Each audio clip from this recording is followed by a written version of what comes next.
Alexis Soltice. I better say got it here. I'm Alexis Soltice. Thank you for listening tonight.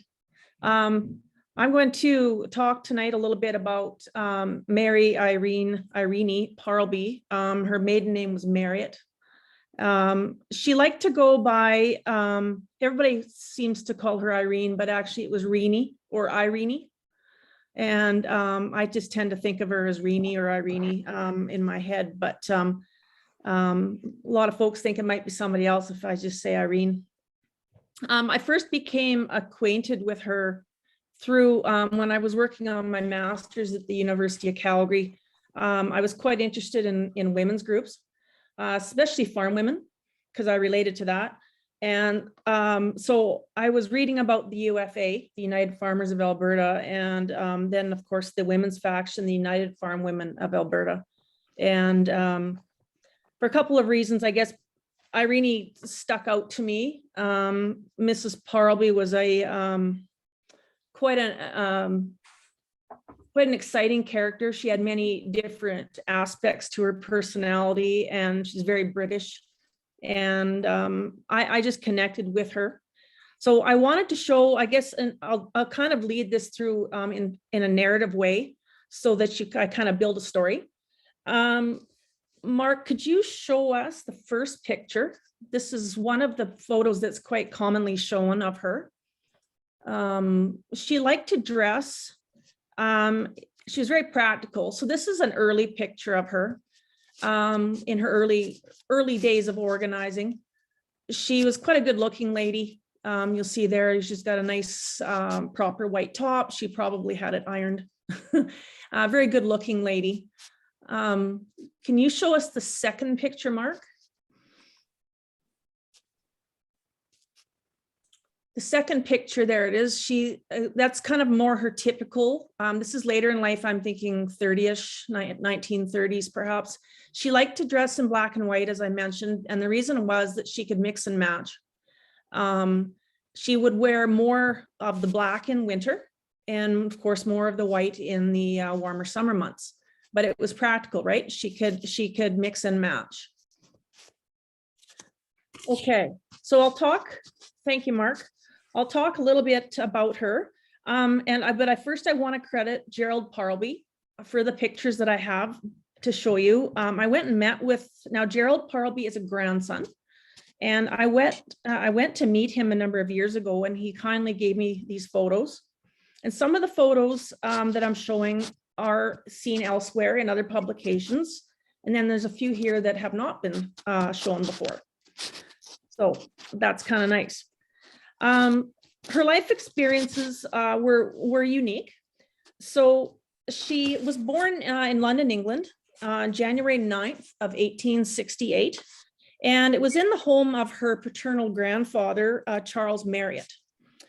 And she was very deeply rooted in England and everything that was English. And on her mother's side, her mother was Elizabeth Lynch, and her mother's side was very Irish. She was born into an upper middle class family. Her father was Ernest Marriott, and he had a long naval career. He was very much into everything military. And the colonel and Irene's mother were married in Bombay, India. And she spent, and while the colonel was away, Irene's mother spent much of the time in Ireland. So her first few years, she was maybe up until she was about 3, she was in India quite a bit. And once the colonel was able to change jobs a little bit, he moved everybody back to England, and he would commute back and forth. And this sort of was the lifestyle until she was maybe about 6 years of age. There were 12 children born in total, but they lost 4, including a son, Rupert, who died while they were in India, and he died of diphtheria. And of the 8 surviving, 5 were girls, and Irene was the oldest child. And there were 22 years difference between she and her youngest sibling, Sheila. So typical to the period, quite important for the boys, for the men, and not as much for the women. So she was sort of home and kept close with her siblings until in the home being tutored by a governess was the typical. Boys would attend a boarding school, usually around 9 years of age. The girls were aimed towards, non-vocational roles, everything that was good with the home, and especially for the upper middle class, because it was all about moral and physical development. Time when she was born, London was kind of the center of Europe, right? It was the Mecca. There was a lot going on, but not very many opportunities for women. The birth of a girl wasn't necessarily a lot to celebrate, and it wasn't anticipated that they would become somebody of prominence, or maybe somebody who would be in politics. So often the education matched her gender, right? They didn't put a lot of emphasis on that education. So it's more about survival skills, I guess, for a girl. And a girl privilege, it was difficult because there were a lot of social expectations. And I think it's interesting to note that a lot of the time it was the parents of the period who were the greatest barrier to an improvement on the education for their daughters. Now, what was particular for Irene Marriott? Her particular education was quite common to an upper middle class daughter. Until she was 6, she was supervised by a nanny, and there was education. I think her mother was probably very likely occupied with child rearing and everything that was social that she needed to keep up on. At 6 years of age, Colonel Marriott decided that maybe his eldest child should maybe begin her education. So he had an Anglican, a sister who was an Anglican nun, and ran a school. So off went young Irene to the school, but it didn't go well. She did not like it. And so she came home. And so after that, a Scotch lady who was quite a good governess was hired to teach her, and she stayed teaching them for many years. So she taught Irene at home and 3 other school-age siblings at this time. So that was sort of the way it stayed until she was about 12. And then Colonel Marriott got himself a new position. He became manager and chairman of the board of the Bengal and Northwest Railways stationed in Rawalpindi, India, which is now the capital of Pakistan, I believe. And he was also managing construction of the Delta Light Railway in Egypt. Smart, can we see picture number 3? So the entire Marriott family, including nanny and governess, relocated to India at this time. So this is a picture of Irene. She's on her horse. I'm assuming that's a polo pony. It looks like one. The name of the horse is Medley. And so she's got to be 16, 17, maybe 18 here. That's the fellow holding the horse was a servant and apparently a good friend of the family. And I think it's just an amazing picture. She's side saddle and very well dressed. And it looks like had that picture been color, it would be very beautiful. But very nicely attired and great quality riding equipment there, I would say. That's an impressive photo, I feel anyway. Anyway, that's Medley. And she spoke fondly of that horse. That horse is very well looked after. I know horses, and that's a great looking horse. Very impressive.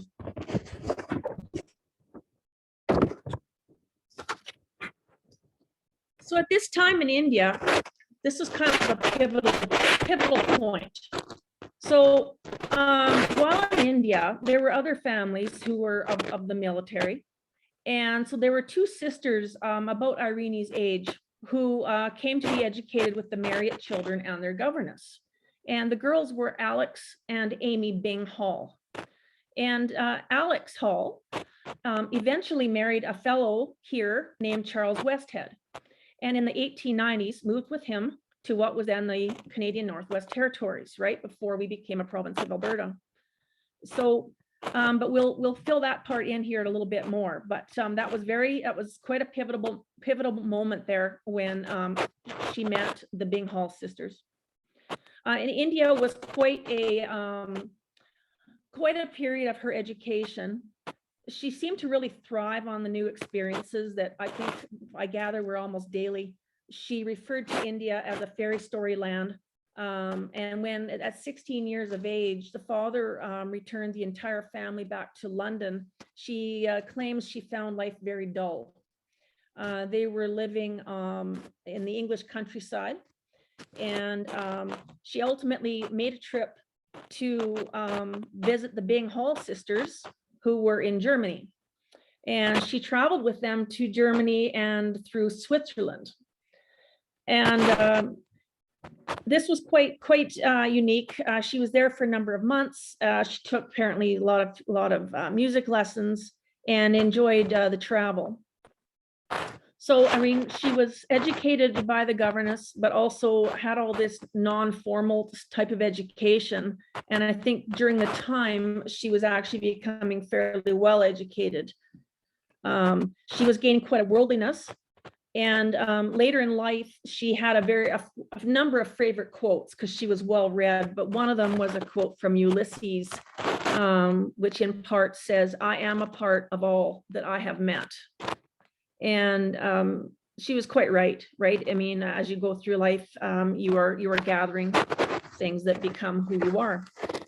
Now, she ultimately decided to come and visit her friend Alex in Alberta. It was the Northwest Territories at the time, and that was in 1896. And Alex had married Charles Westhead, and they'd been here for a number of months, and they were ranching in the Buffalo Lake district already for, well, over a year. So in May of 1896, Irene left England for Canada. And it was apparently a 13-day crossing to reach Canada. Let's go with picture number 4, Mark. Just ask you a question, Alexis. Are you reading off paper? I'm reading and also paraphrasing and going off memory. Because we're getting an audio distortion from your end. Okay. So I don't know if your papers are rubbing against the microphone or something, but anyways, I just thought I'd bring that up. No, thank you. I will put them a different spot. So yeah, picture number 4. This is a picture of tea at the Westheads in 1896. And I'm not aware of this picture being anywhere else. I think it's quite amazing. So Irene and her husband were married in 1897. At the Westhead home, so here. So this was a year before they were married. Now, I don't know exactly who everyone is in the picture. I'm assuming Walter is the fellow with the mustache, more on the center left there. But there's a lot going on in this picture. I don't know if they could possibly have fit anything more on the mantle of that fireplace. There's so much in that room. There's a fancy tea set. Everybody is so well dressed. It looks like they've burnt a lot of wood there to keep warm. Anyway, and again, amazing photo. I wish it had been color, but just to think that all of that would have been brought over across the water by everybody. There was like none of that would have been here, I don't think, hardly. So even the carpet on the floor, it's quite a picture. There's a lot there to think about. So that's 1896. Now she claims that she was just coming for a visit, but she loved it here and chose to stay. And of course, she met Walter. And so in March of 1897, they were married. They intended to go to a church that was about 8 miles away, but there was a terrible storm, like terrible storm. So the West Head Ranch was about 3 miles from where Walter's ranch was. And it was decided they would just get married in the West Head home. So they did. And that's when I guess life officially started. So that was on March 15th, 1897. And a few years later, Walter and Irene had one son, Humphrey. He was born, they went back to London, England for his birth, and he was born in November of 1899. They traveled back and forth a fair bit, I believe, keeping track of friends and family. Mark, do you have picture number 5? And this is 1910. You may have seen this one elsewhere. It's a good picture. There's Walter looking very proper, and Irene, of course, dressed according to the day. Good looking couple. And this was taken in London, England somewhere.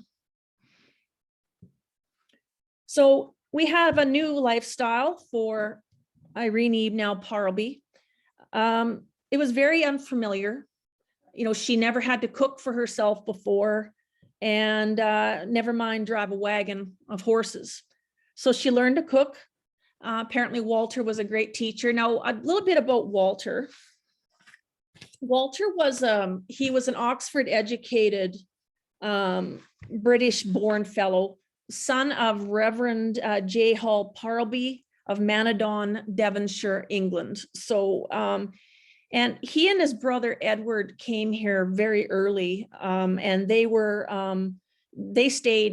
like about 3 miles apart, and they were actually the first white settlers east of Lacombe, not too far here. So Walter worked for her quite well. They appeared to be a very good match, and he was a very kind person who took an interest in her interests. And also he was an academic, and she was really drawn to his intellect. So in the new lifestyle, it was difficult even to get groceries. They would typically come about every 6 months, and about 6 months worth would cost around $60. They might include dried apples, apricots, and pears. And she further had to endure skunks under the doorstep, visitors who didn't always knock before entering. And she did learn to drive a wagon. She has a story that I'll just quickly tell you that it always makes me smile. In one of her, she wrote a number of autobiographical things, and she talks about a brakie on the C&E railway who was standing listening to a group of men who were just chatting about everything that was so exciting, and they were very enthusiastic about the new country and the prospects in it. And the brakie, I guess it became a little too much to listen to, and he interrupted. And in a tone of disgust, he says, "Well, all I can say is goddamn any man that wants to live in a country where dried apples are a luxury." And that is, it's true. The apples had to be dried because they wouldn't have kept. But I thought it's just, it sort of sums things up a little bit. There was Walter had quite a large enterprise going. In 1916, he had 204 head of cattle, and plus 22 strays and 51 calves. And I found those figures in his diaries. And that's a lot of livestock to look after. And of course, he mentioned strays, but that would be because there wasn't fencing yet on the prairie back then. Walter liked to garden, but not as much as Irene did. And actually, it was Walter who showed her how to cultivate a garden and how to start a garden. And she became a very avid gardener upon her retirement from public life. Much later, gardening was the first thing that she wanted to go back to. She said that pleasant places make pleasant people, which I think is so true. So her work began pretty much, this picture is in 1910, and Humphrey would have been 10 to 11 years old because he was born in November of 99. So he was getting to be a little older, and I think maybe she had a little more time. And she first attended a women's meeting. It was the women's aid meeting in the Alexis district in 1912. And the women's aid appears to have continued into 1913. And then in 1913, she helped form the Country Women's Club of Alexis. She was the first secretary of the Alexis Country Women's Club, and they met every fourth Saturday when there was also a UFA meeting. And it's important to know the United Farmers of Alberta, they actually started quite early. 1909 was sort of their first organizational meeting that was big enough that is talked about, and Walter was the first president. So they met every fourth Saturday when the UFA came, and they arrived a lot of the time on foot, but also by horse, and it was in the local Anglican church. So this was really the precursor to the United Farm Women of Alberta, was this little Country Women's Club. And initially the whole point was social, but also educational, because they wanted to maybe let's learn something that might make our lives a little better, or something helpful that we can all use. And the Country Women's Club was actually modeled after the Saskatchewan homemakers. The Saskatchewan women were a little bit ahead of the Alberta women. And it was for social life and friendship and educational development. Lots of times in the homesteads, they didn't talk to anybody, right? Everybody was quite far apart. But that did vary. So in 1915, the Women's Auxiliary to the United Farmers of Alberta was formed. And so they're becoming a little more organized here. And by the end of 1915, there were 23 locals and having 700 members. Now, that's a lot of members. So they were still the auxiliary. And in 1916, they ultimately voted, and they changed the name to the United Farm Women of Alberta. And it was done at their annual convention in Calgary, which was held in January. I can only imagine traveling in January sometimes. So Mark, let's look at the sixth picture. There we are. So this is, you see at the bottom, the Women's Auxiliary of UFA Convention, Calgary, 1916. And it was at this convention they voted to just change the name a little bit, but they might have taken this picture in the morning before they voted. It doesn't matter. But anyway, that's quite a group of ladies there. Everybody's got their finest on, beautiful hats. And not everybody had childcare, right? So a few kids came, which didn't really seem to matter. And there they are, looking very serious and official.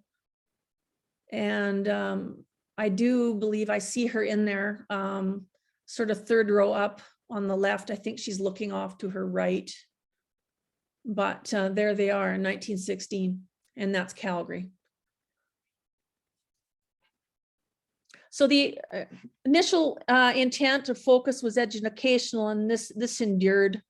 Now, the UFA background a little bit, because the women were still very much in lockstep with the United Farmers of Alberta, and Walter was quite involved with this. Can we have picture number 7? There we are. No, go the other way. So we'll go, maybe go back. That's our League of Nations.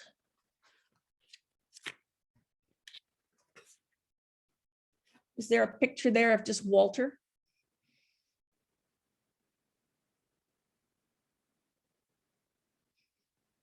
Well, that's okay. We'll get it. We'll get it. I wanted to show a picture of Walter because he's a good looking fellow, and he kind of works in here with what she did, because without Walter, I don't know that Irene could have done everything she did do. The UFA was started in 1909, and they really came about through a mingling of ideas of the American agrarian groups and also the British ideas of cooperatives. And so what officially did they do? Well, they were really just a pressure group initially, and they wanted to reduce tariffs and ask for financial aid for livestock marketing. They wanted hail insurance, and they wanted just more rural aid in general. They wanted to convince rural people that if we organized, we could improve our lives on the prairie and just make our economic status all that much better. From the early years, the UFA supported women, and in 1912, they voted to support suffrage. They were ahead of the other farmers groups in terms of including women. It wasn't until 1918 in Ontario that women were encouraged to do the same. Now, the official guide, the official voice of the United Farmers was the Grain Growers Guide, and this was so for many years. And through the Grain Growers Guide, also they encouraged women to organize and better themselves. And I would imagine that Grain Growers Guide was probably very well read on every kitchen table. So in 1913, it was amended so that the women could join the men on equal terms. And it was by 1915 that at the annual convention, the women were becoming far more organized. Now, Parlby was not on the first Women's Auxiliary Board, but the next year, when in 1916, that picture, when they sent 2 delegates to the UFA convention, it was here that they formed and they became local number 1. So Parlby attended that 1916 convention, and she became the first provincial president of the women's faction. And after this, it was the secretary treasurer and her that went on an organizational tour. And they wanted to encourage other locals to form. And she does have some stories that she wrote about where on this tour, sometimes the conditions were a bit interesting where they had to go and talk to people. And sometimes things were a bit rough. They went south to Calgary in the Nanton area, and then out east, Craigmile, Delia, and Stettler, she mentions. And apparently out east, she claims that in that part of the province, things were, quote, just opening up. She didn't like the term auxiliary, and she said that women had some very good brains, and they might as well be working alongside the men, not really half a step back. So a few numbers, they did send out letters, and their membership changed in 1918 in the women's group, the women's faction, to from 1,450 members in 1918 to in 1920 they had 4,004. So that's quite impressive. That's very impressive. But still, their aims were primarily educational and social, but everything relating to the matters of rural people. Now, Parlby was health convener and president of the UFWA for many years, and really education and health became her 2 big topics. She was in part responsible for securing obstetrical nursing for rural women, and the need was there. The settlement period peaked around 1911, and the female population of both Alberta and Saskatchewan really grew, like I've read tenfold or so by this. And so the availability of healthcare was really barely existent. And it was any sort of medical expertise that was really missing. And of course, help for women who were pregnant and giving birth. So she carried on as UFWA president for those years. And by about 1920, she was finding that there was a lot of work that was being done, mostly by herself and a few others, and many others that were taking on jobs, but not always following through. So she decided at about 1920, she'd resign. And she said that really the organization had reached the point where there were many, many members and they could carry on as they were. So there was rumor that there would maybe be a provincial election, and it did actually occur in 1921. It was July 18th.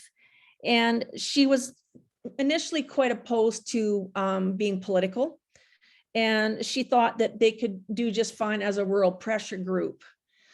At this point, I'd like to mention, like, there were also the Women's Institute group, and they had a different connection to Alberta. They were subsidized by the government. The United Farmers never were. And she did write in a number of places that she found it a bit sometimes displeasing that the Women's Institutes were somewhat bolstered and pushed by the government. That's what she thought. And that the women and the farmers had to work pretty hard. So she eventually gave in and decided that maybe we did need to be political. And the phone rang one day and a voice asked if she would be willing to run. And she said, if you so want to nominate me, I will stand. So she did that. She was actually elected 3 times, 1921, 1926, and 1930. She found campaigning difficult. There was a fair bit of heckling, mostly because she was female. But she was pretty tough, and Walter and Humphrey both drove her around, and she got to do all of her campaigning, which I think she enjoyed.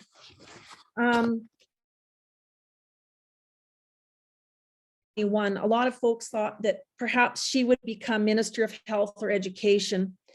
But ultimately, the UFA leader was Herbert Greenfield, and he asked her to become minister without portfolio. And she was the first woman in Canada to hold a minister without portfolio position. Later, he was asked, so why without portfolio? Why would you give her that job? And he said there was an existing ruling that cabinet ministers in charge of departments had to be re-elected in their constituencies. And it was suggested that maybe he didn't want to put Mrs. Parlby through the ordeal of a second election. This practice, I guess, was the case, but it was no longer so after 1932. So her job then really was to provide overall counsel and advice to everybody within the government. But her role was particularly relevant in the areas pertaining to women and children. And she was very good at that. She did feel that she was in a bit of a subordinate position because being without portfolio, she did not get specific funding or a specific job. She was kind of a floater.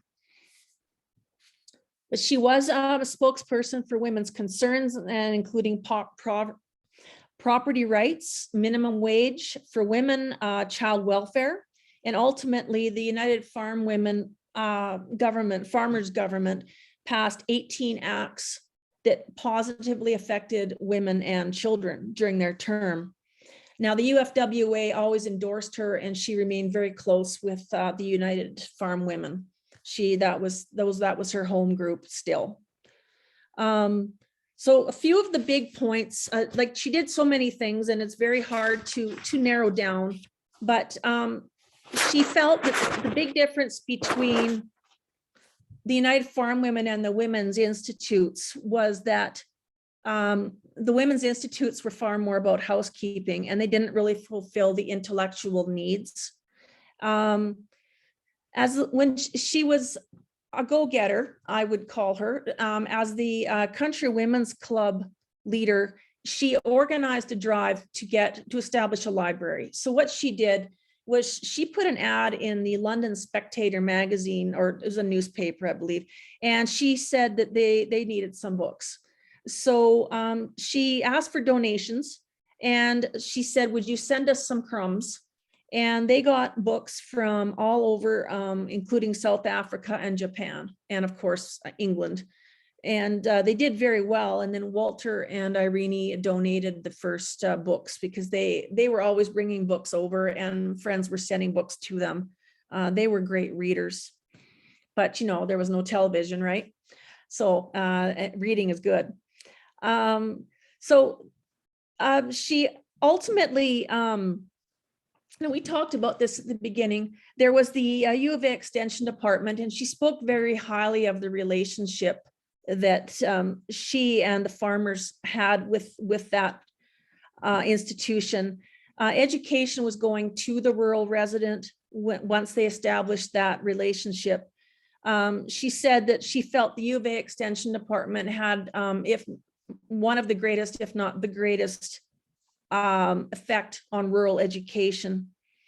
It helped take education to the rural people, and it helped broaden its the farmers were good for the U of A department as well, because it helped them expand what they were trying to do in the first place. So it was a symbiotic relationship. Parlby was very concerned about the comparison of rural education to that of their urban counterparts. Just by geography, they didn't always get the same standard of education, she believed. Now in the U of A, yes, that relationship was important. She sat on the Board of Governors from 1919 until 1921. And then she resigned that position. And ultimately and then of course, she was very busy in government. In 1935, she was awarded the honorary Doctor of Laws at the U of A. And she was the first woman to receive this honor. In years following, though, if anybody called her Dr. Parlby, she would say, no, I don't really feel I earned that title. But nevertheless, she did earn that, and I think she was proud. She was UFA minister, okay, without portfolio, and I stand corrected. She was actually the second woman in Canada to hold the without portfolio position. I think the other lady was down east, I believe. Now I have a picture, the League of Nations. So Mark, that's that picture. It should be my picture number 8. That's the one. That is the League of Nations in Geneva, Switzerland. April 17th or so, 1930. She was appointed one of 3 delegates to attend. And so she traveled a long way, and that's the League of Nations. And their intent at the time was to prevent war, secure world peace. And it was established in 1919, right after the First World War had concluded. But it didn't last, it failed in the 30s, but she was there. And I do see a few women in there, but mostly it's men. Now, the next picture, it'd be my picture number 9, that one, yeah. Now, I love that picture. That is Mrs. Parlby. Gerald thought she was standing on a boat ramp. I'm not sure. Now, I know on the way to the League of Nations, she did stop in Ottawa and she spoke to a women's group there. So I don't know if where that is exactly, or if that was perhaps on the way to Geneva, but quite a classy looking lady, and she could sure take a good picture. But that's probably my favorite picture right there. In addition, Parlby was one of the 5 who succeeded in the Persons case. Murphy, McClung, McKinney, and Muir Edwards were the other 4. And she was a part of that petitioning of the Section 24 of the BNA Act to reflect that women were in fact persons and could be summoned to the Senate. They ultimately achieved that on October 18 of 1929. And while I was researching, I did find a letter where she wrote, it was between herself and McClung, and talking about the fact that they were actually a group of women who just wanted to get something done. I had read other times where they were 5 prominent women who were good friends, and they decided, let's go do this. But actually that wasn't the case. They all knew of each other, and they got together and they signed this thing, and they had tea and they all went home. And it was actually quite businessy, and they got the job done. And I believe she was the last living member of the 5.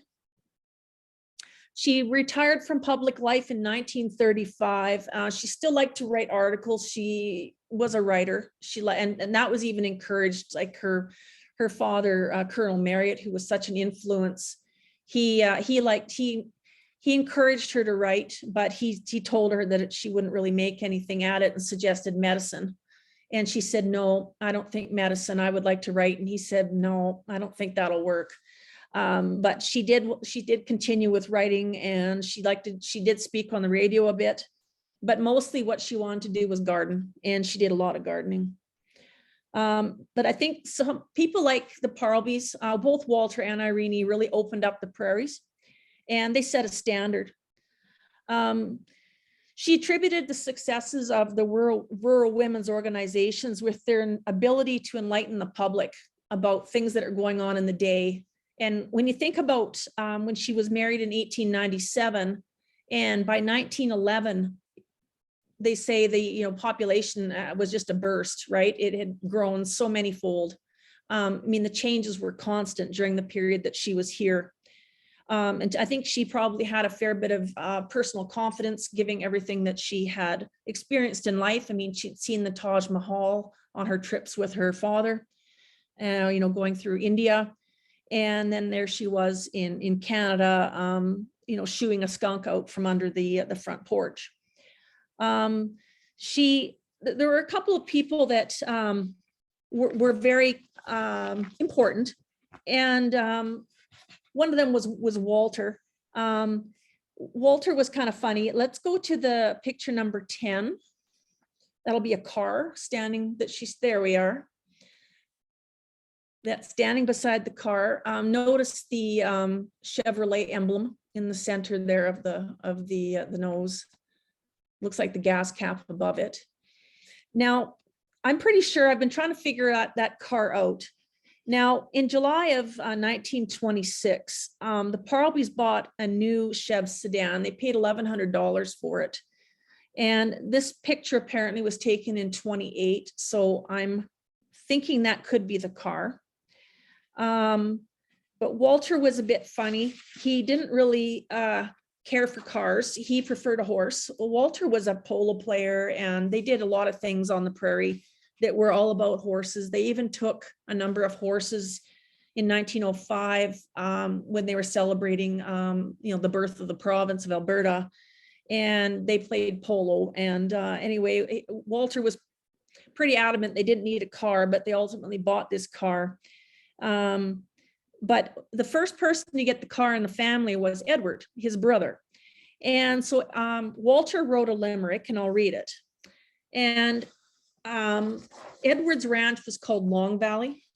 So this is the limerick. Long Valley Edward said, well, this automobiling is hell.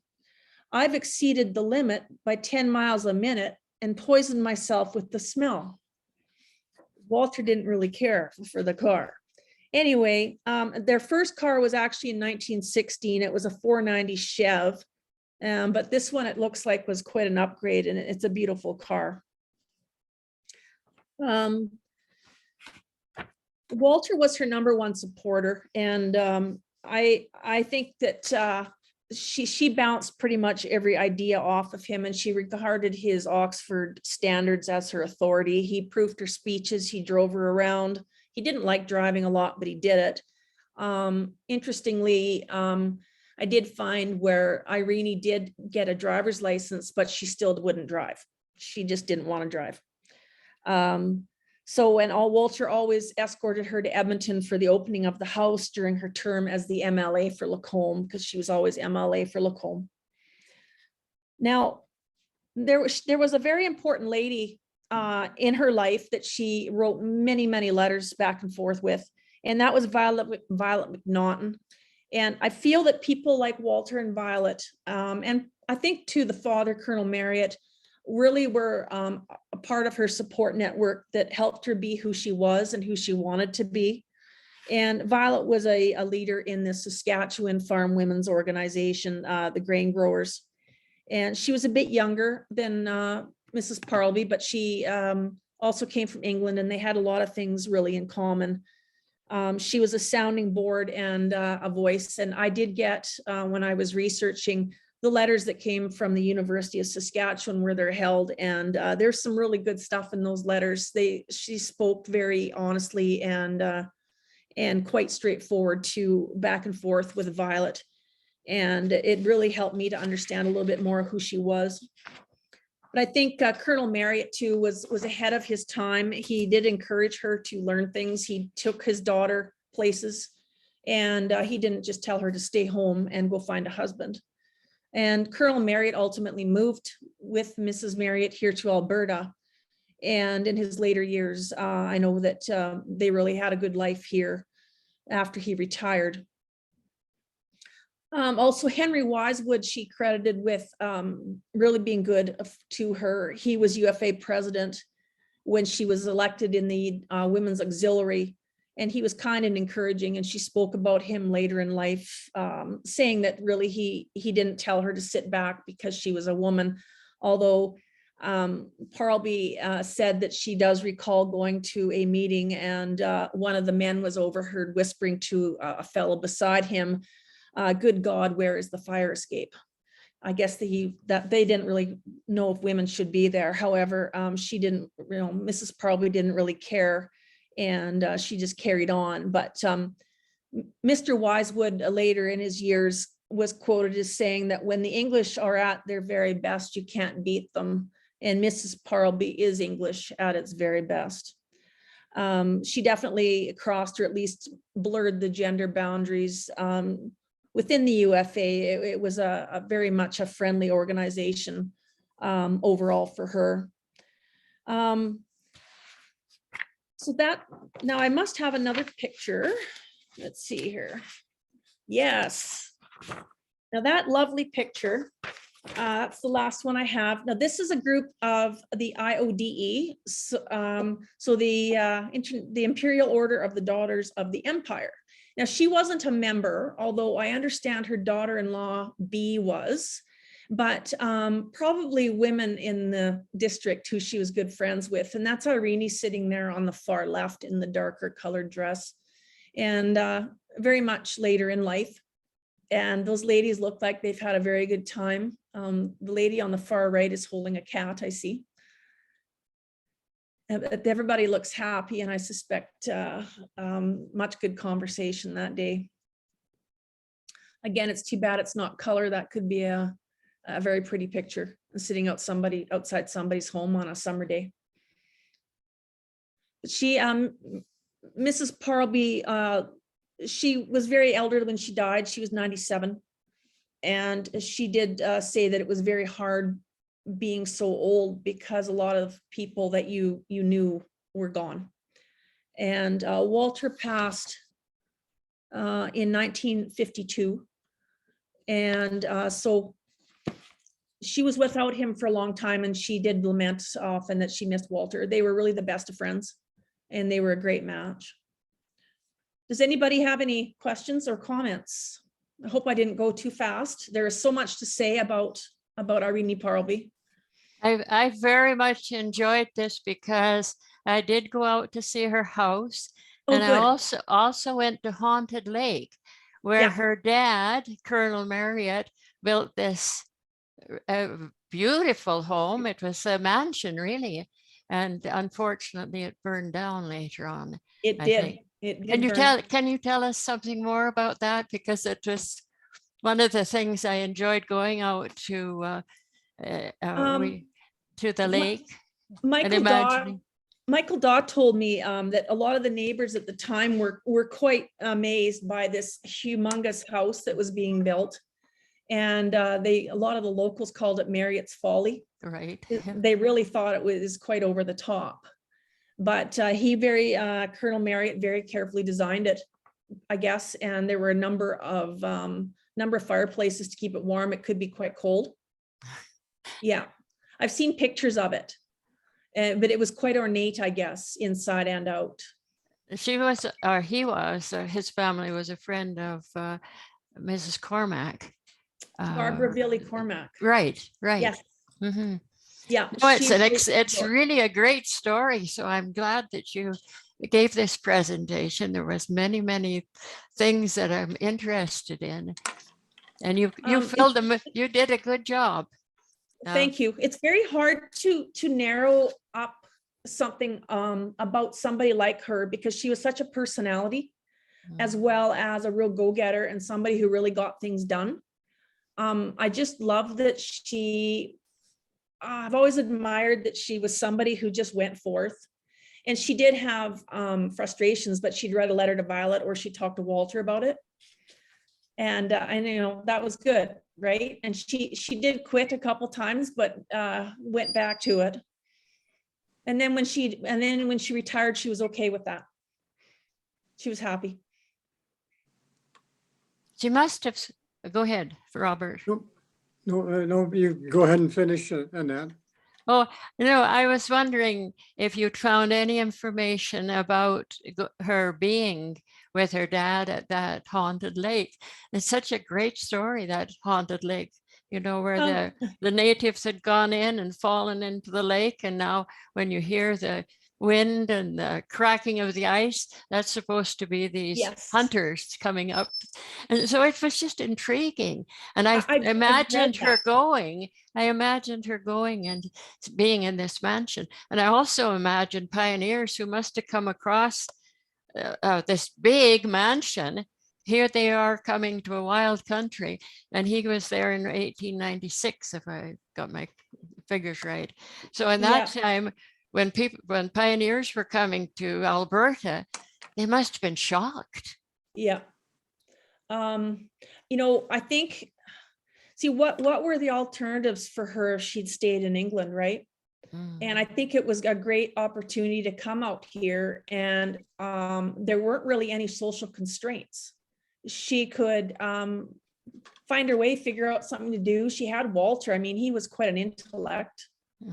Apparently he knew Greek and Latin, and he was interesting. And I don't know, I wonder if it was freeing for her to come here. Do you know if she didn't have to worry about? Is her house still open to the public? Because I don't think so, but I don't know. I went with the Central Alberta Museums Association, and we went out there. And so whoever was there allowed us to go right through the house, and it was so exciting. Yeah, it puts you right there.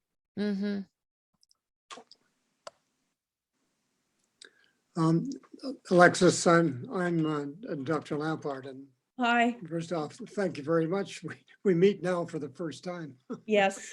But it was such a delight, because I've always wanted to learn more about her, particularly her non-political, non-government side, other than knowing that she loved flowers and was a very good gardener. And there was a lot of, I think there must have been a lot of wealth in the family, but yes, I'm amazed at how at her timing. When I think of the year she became president of the UFWA, that was the year women got the right to vote, and it quite changed the organization from an auxiliary to one that could stand alone because it now could vote.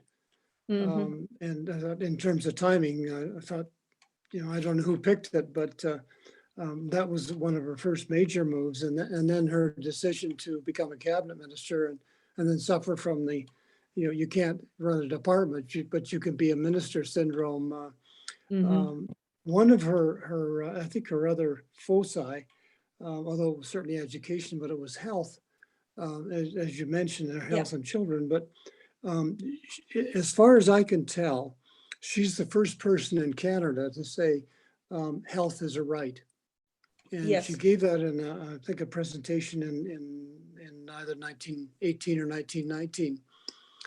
I think she won a fair bit of medical support for that until she went to the next AMA convention and told all the returning physicians in 1919 that they ought to go back for a refresher course.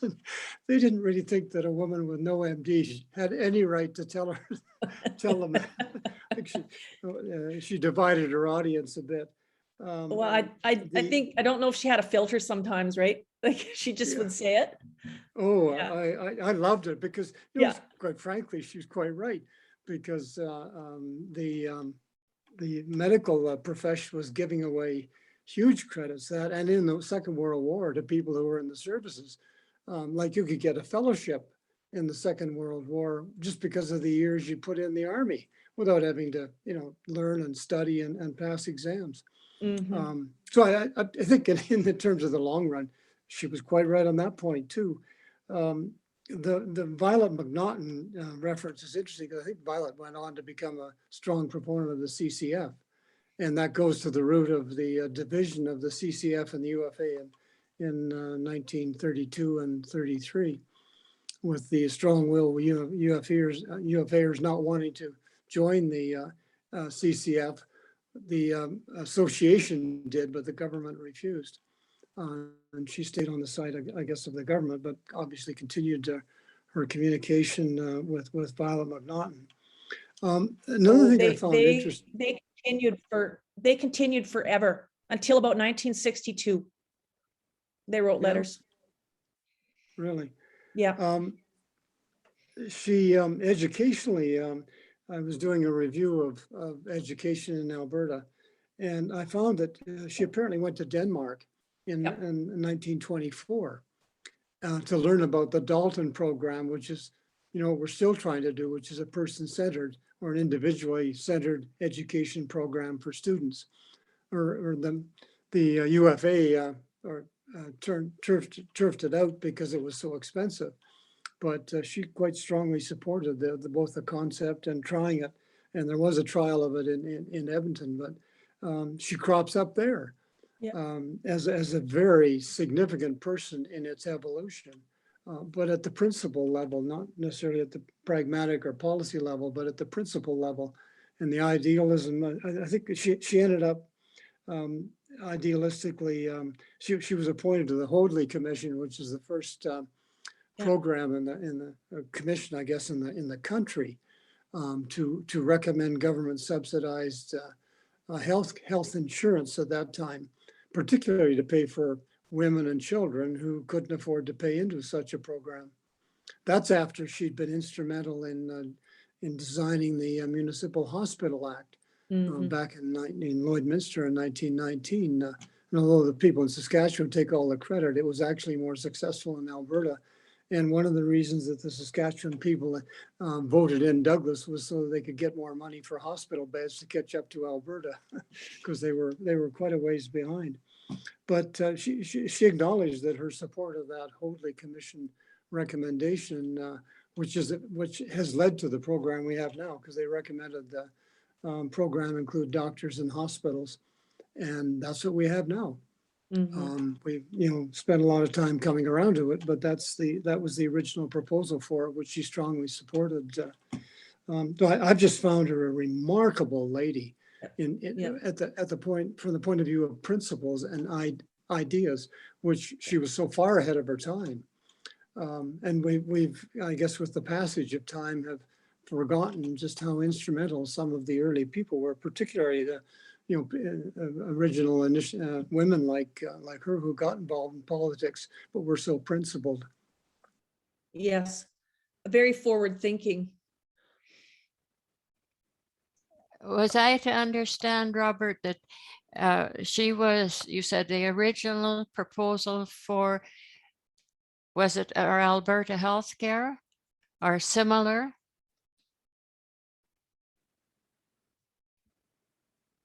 You're muted. Robert, you're muted.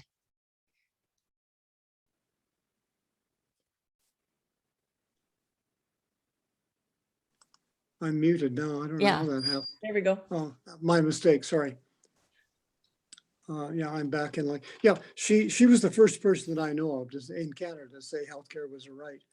And that the government had a role in promoting it and subsidizing it. And although it took another 10 years, the Hoadley Commission was the first one to pass that act, although they never implemented it because they were turfed as a government. She was the first one to say that, and was extremely significant in the evolution of healthcare in Alberta, which led Alberta actually to be through the 20s and 30s, the leader in Canada in making change. She was Okay. very confident, and I don't think she really worried too much about somebody saying, I disagree or no. And that's just what kept her going. But she was raised to just go forth. And that, it's amazing how that just stayed with her for the rest of her life. I think it was 1919, maybe, that first Health Act came through, was talked about or came in. I read about it today while I was kind of reviewing. But then and I remember Hoadley gave her a lot of credit. I mean, out of it came the second public health department in Canada, the second district nurse program in Canada, Okay. as well as I think she was actively involved in trying to improve surgical care in rural Alberta. And they brought in some pretty stiff acts in 1926. So she followed that. I mean, it wasn't as if she was, here and there and sometimes here and sometimes not. She stayed with it, throughout the whole period of the UFA government. And because the UFA didn't carry on as a party, I've always felt they've been terribly under-acknowledged in some of their precedents, their ideology. Reciprocally, though, they were the longest standing farmers government in Canada that we've ever had. They were. And they were propped up by their wives. Yeah. Well, behind every great man, there's a great woman. yeah. We agree. There was a whole bunch of them. So I could quit saying that Smallwood invented this, can I? Yeah. So it was our own Irene that did it. Thank you, Alexis. Thank you so much, Alexis. This has been a great evening. You're welcome. Thank you for listening. What a lovely presentation. I don't know if there's anyone else that wants to come on unmute and come on with a question, but you've really filled in a lot of blanks. I do feel a bit personal though, because given her story, I nominated her for a local centennial award, which I actually still have. It's in my hands. I'll give to the archives here for their file on Irene Parlby, but one of the women's groups were acknowledging females who've made a major commitment to life in Central Alberta, particularly Red Deer. And so I nominated her, and she received the award. So, excellent. Morris and I did that. Nice. Oh, she'd be pleased. But, Alexis, Michael Thane here. Hi. Hi. Really enjoyed your presentation. Wondered if you have any comments. I was looking up some things about her and some of the controversy over her views on eugenics and that kind of thing, which were pretty common in the time. Do you have any comments on that? Yeah, I actually worked a little bit on my master's degree in that field. I came across the word eugenics while I was reading just about the United Farmers. And I thought, what is that? So I looked it up and I realized, okay, so this is probably an area that hasn't been covered very much. So at the time, it came up really early in the minutes, like about 1921, where they were very concerned, and this is the women in general, about the terrible condition of a lot of the families on the homesteads. And a lot of them were having many children, and they couldn't afford to feed any of them. And I think they were finding a lot of really sad situations. I did read about, it happened that, they would find a family had just simply killed themselves because they were in such despair. And so rather they were looking for an answer. And I think at the time they turned to science, and it was, they had hoped that through education, that perhaps people would learn how to control their fertility. And then they, of course, had traveled and they got into the, it's been a while since I've covered this, Sir Edward Galton and his ideas, and he was British, I believe, a kind of a British idealist and philosopher who promoted the idea of better breeding was the idea, and applying it to humans, and it seems very, Sir Edward Galton, 1883, he came up with it, and it seems very extreme now. But I think what they were doing was, at the time, they were trying to find a response to the social problem at the time, and that was something that came out as a way to hopefully relieve some of the pressures on the prairies. And I know Parlby did vote in favor. I remember reading that. She never became an outward proponent. There are others who took it on, but the UFWA did vote for it. And I know it did pass. In 1928, the Alberta Eugenics Act was passed, and then it was repealed in 1972. And I did a fair bit of work on that in another capacity when the Leilani Muir case came out. And there were a number who were sterilized in Alberta. But in terms of UFWA, I don't think they were trying to harm anybody. I think what they were trying to do was help the social situation on the prairies, because there was a lot of people that were starving to death, and there were a lot of sad situations. And I don't know if that really answers, but that is where they were coming from. You sort of have to go with the social context and try to understand. But it was 1928 that was enacted in the Sexual Sterilization Act. Yeah. No, thank you. No, that's very helpful. Michael, I can maybe add a little bit, or you can Sure. read some of it in my book, but people tend to forget when they come to this topic that there really are two classes of people that came under the act. There were those who were mentally ill and those who were mentally handicapped.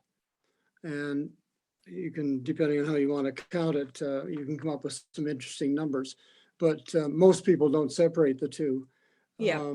My estimate is that about 40 to 50% of them were mentally ill, people who were sterilized with their own consent.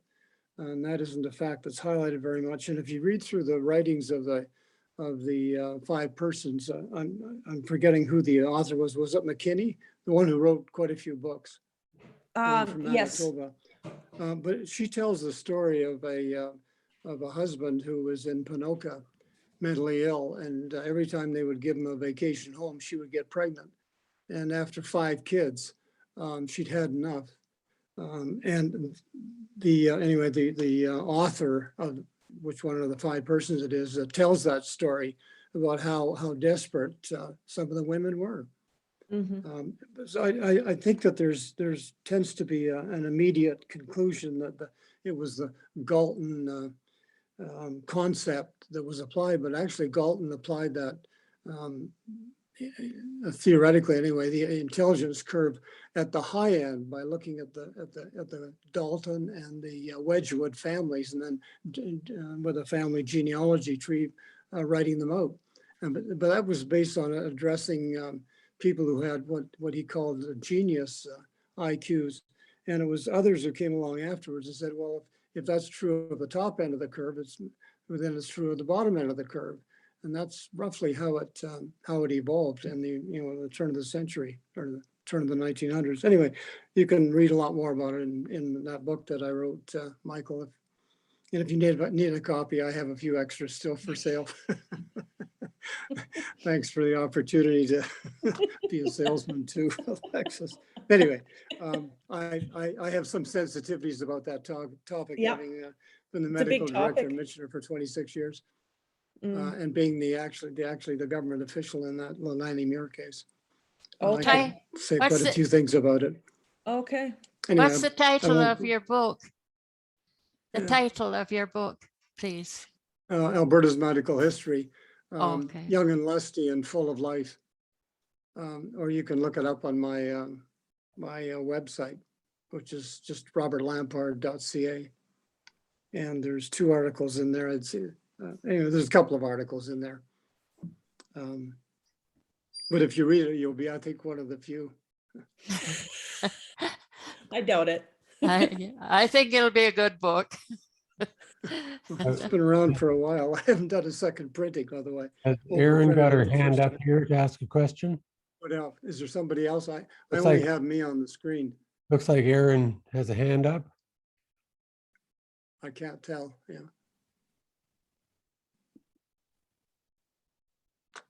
Go ahead, Aaron, and ask your question. Yeah. I can only see Alexis and Annette on the screen. Sorry. I believe her message is in the chat. Okay. There's 2 of them, I think, in there. Yeah, Oh. 2 in there. Okay. Okay, she was just saying thank you. So that's nice. She's the archivist for the United Farmers Historical Society. Lovely. Okay, Oh, that's nice. Oh, that's Deborah. Okay, yes, good. And Deborah. Oh, Aaron's microphone isn't working. Okay. Thank you, Aaron. are there any others, other people who want to ask questions that you can see, Mark? Or Alexis? Nope, I don't see any other hands up. Well, then perhaps I can bring this one to a close and say thank you again for such a delightful presentation. I think you should give it again and elsewhere. The luxury, and I thank you again for allowing us to record it, but we will be sharing it on our website in due course. So Sure. others Thank you who for come to thank it you for will have a having me. chance. Thank you. Well, Thanks, our Alexis, pleasure. that was great. Thank you. Yeah, thank you. She was quite a trailblazer. She was impressive lady. Incredible. Yeah, very. Thank you so much. Okay, well, thanks again, Alexis, and You're so nice welcome. to come across somebody with such a personal interest in her. I guess we go through cycles. We have our heroes and stuff. And we go through cycles in these, and boy, I'd sure like to see hers come up again, along with the UFA, because I think they're so significant in Alberta's history. And I you know, agree. their respect, however you qualify, but the respect for women, particularly wives of farmers, is Mhm. whether it was at the property level or the functional level, where it was so far ahead of everyone else. They were. Yeah. And it shows. I mean, the Dower Act is still here, right? That was 1925, I believe. Mhm. Yeah. And she fought for that. Pretty cool. Well, okay, well,